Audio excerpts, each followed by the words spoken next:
دنیا کی زندگی تو محض دھوکے کی پونجی ہے۔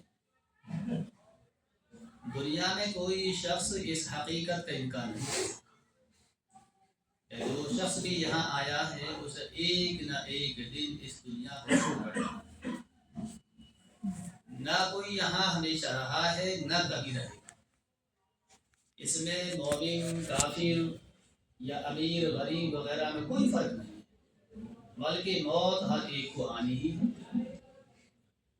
اس کے بعد یہ یقین لازم ہے کہ موت پر انسان فنا نہیں ہوتا، بلکہ صرف ایک عالم سے دوسرے عالم کی طرف منتقل ہوتا ہے، اور جب وہ عالم آخرت میں دوبارہ زندہ ہو کر پہنچے گا تو اسے دنیا کے اعمال کے اعتبار سے بدلہ ملے گا۔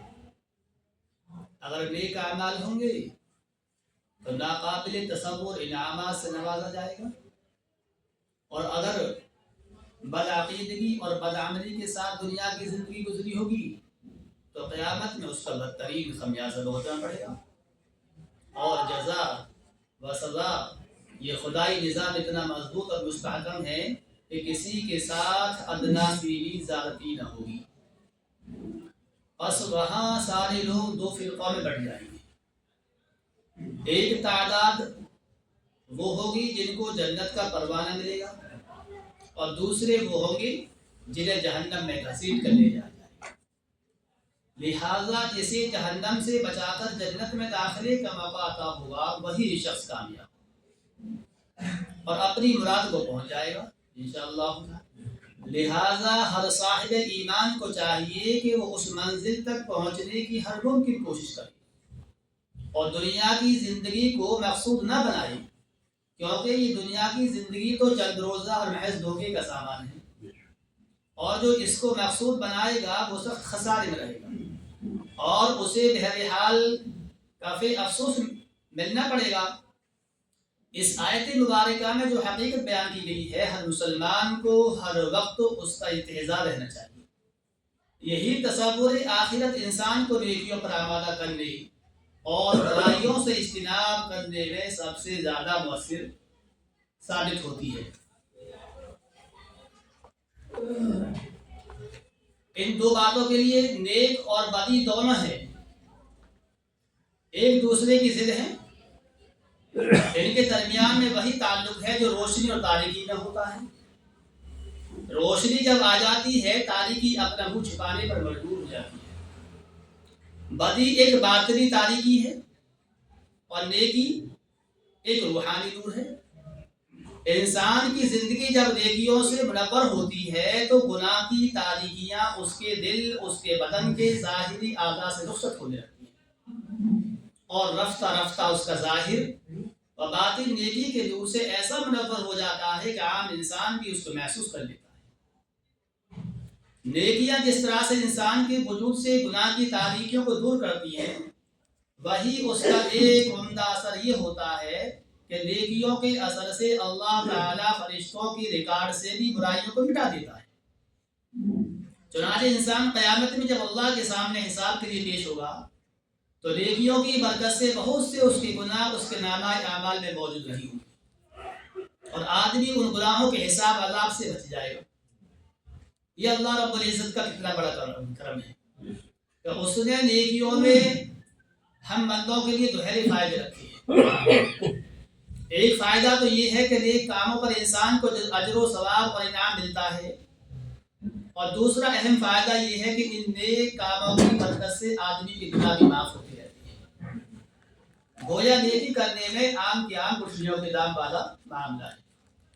نیکیوں کے اس دوسرے فائدے کو اللہ رب العزت نے قرآن پاک میں بڑی وضاحت سے اور صراحت کے ساتھ بیان کیا ہے۔ اللہ رب العزت کا ارشاد ہے، ان الحسنات یذہبن السیئات ذالک ذکریٰ للذاکرین۔ بے شک نیکیاں گناہوں کو مٹا دیتی ہیں، یہ نصیحت حاصل کرنے والوں کے لیے یاد دہانی ہے۔ حضرت ابو ذر غفاری اور حضرت معاذ بن جبل رضی اللہ عنہما سے رسول اللہ صلی اللہ علیہ وسلم کے ارشاد منقول ہے کہ آپ صلی اللہ علیہ وسلم نے ارشاد فرمایا کہ جہاں بھی رہو اللہ گناہ ہو جائے اس کے بعد نیکی کر لو، یہ نیکی گناہ کو مٹا دے گی اور لوگوں کے ساتھ اچھے اخلاق سے پیش آئے گا۔ یوں تو آیت کریمہ میں ان الحسنات اور حدیث پاک میں الحسنات کا لفظ تمام نیکیوں کو شامل ہے۔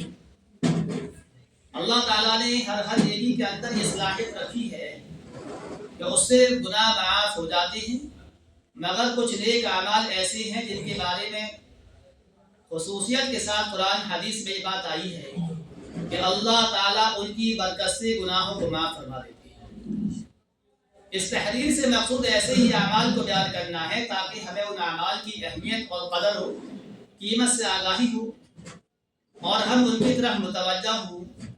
اگر وہ اعمال ہماری زندگی میں پہلے سے موجود ہوں تو ہم اس کی توفیق پر اللہ کا شکر ادا کریں اور مزید اہمیت اور پختگی سے ان پر ثابت قدم رہیں۔ اگر ہماری زندگی ان اعمال سے خالی ہے یا وہ اعمال ہماری زندگی میں تو ہیں مگر ہمیں ان کا زیادہ اہتمام نہیں رہتا، جی میں آیا کر لیا ورنہ چھوڑ دیا، تو ہم اپنی زندگی کو ان اعمال سے آباد کریں اور اہمیت پابندی سے ان کو کرنے کی کوشش کریں تاکہ یہ اعمال ہمارے لیے درجات کی ترقی کا ذریعہ ہونے کے ساتھ ساتھ ہمارے گناہوں کی معافی کا بھی ذریعہ بنے۔ ایسے بہت سے اعمال ہیں جن کے بارے میں قرآن حدیث میں صراحت کے ساتھ یہ وارد ہے کہ ان سے گناہ معاف ہوتے ہیں۔ ذیل میں ہم نے ان اعمال کو ترتیبات پیش کرتے ہیں کہ اس سلسلے کا پہلا عمل ہے ایمان۔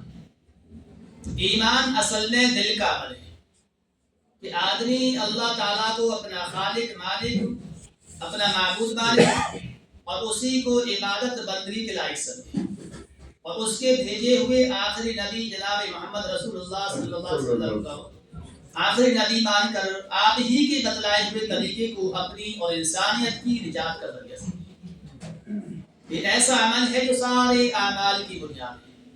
اگر ایمان ہے تو عبادت عبادت ہے اور نیکی نیکی ہے۔ ایمان نہ ہو تو نہ کوئی عبادت عبادت ہے نہ کوئی نیکی نیکی ہے۔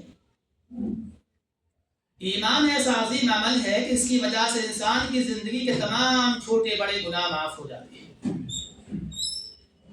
حضرت بن عباس رضی اللہ عنہ سے مروی ہے کچھ لوگ ایسے تھے جو کفر و شرک میں مبتلا تھے اور وہ کفر و شرک کے زمانے میں کثرت سے ناحق قتل زناکاری میں مبتلا ہوئے تھے۔